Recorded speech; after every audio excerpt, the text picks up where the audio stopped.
Hey, Grow Group leaders, I'm back for another video for Daniel chapter 3. I'll try to make this very quick. I just want to give you three things to think about when it concerns this chapter.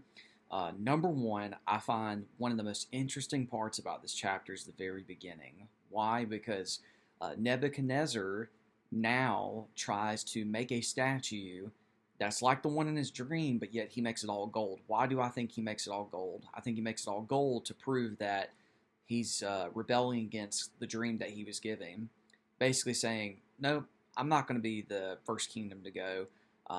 This gold that you see is going to be all over from head to toe because my kingdom will not end.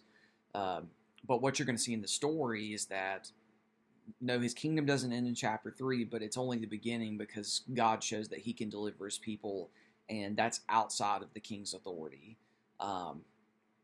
And what I mean by that is God's fully in control of Nebuchadnezzar's authority, but he's making very clear, like, hey, listen, I'm in charge, not you.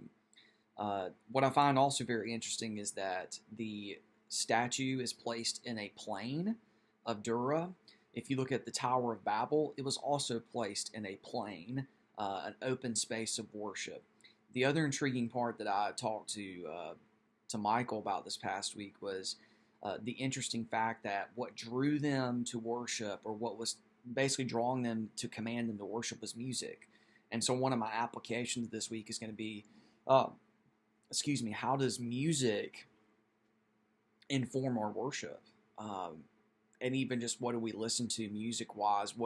And I know that can go a lot of different directions because, we don't want to be the leaders that are like, you shouldn't be listening to secular music because secular music's bad. No, that's not what we're saying. But what I am saying is we do need to be mindful of, okay, is music drawing us to a place of worship, or is it drawing us in worship of God or worship of something else? And that's something we always have to consider when we're considering what we listen to and how we respond to what we're listening to. The other aspect of this is the big question, well, who's the fourth man in the fire? Well, the typical Sunday school answer would be Jesus, right? But I think let's be accurate with what we're saying in this text. Jesus is not in the fire, okay? The person and work of Jesus Christ comes into play at the incarnation. The incarnation is when God takes on flesh, fully God, fully man. That's when you get to the person and work of Jesus in the first advent, okay? But what we can say is that God's presence was available and evident in the temporary form of some type of pre-incarnate Son of God figure, because number one, there was a man, so this man had to have a shape in the fire in order for Nebuchadnezzar to see this man, and then secondly, he had to be divine. Even Nebuchadnezzar says he is like the son of the gods. King James Version says the Son of God. They take a little bit more liberty of just making clear, like, this is the Son of God.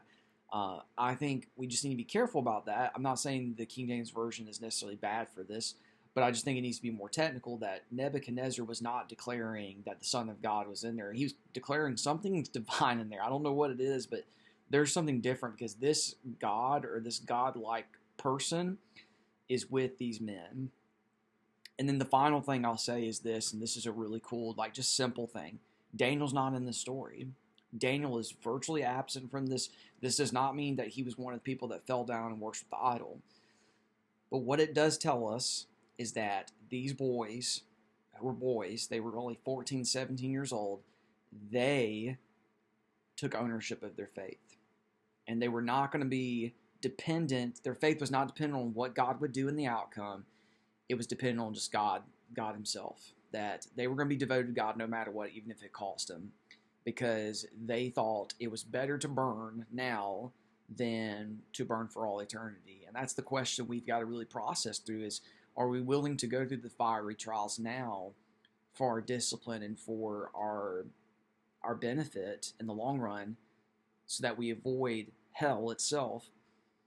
Or do we take everything this world has to offer and then lose our soul?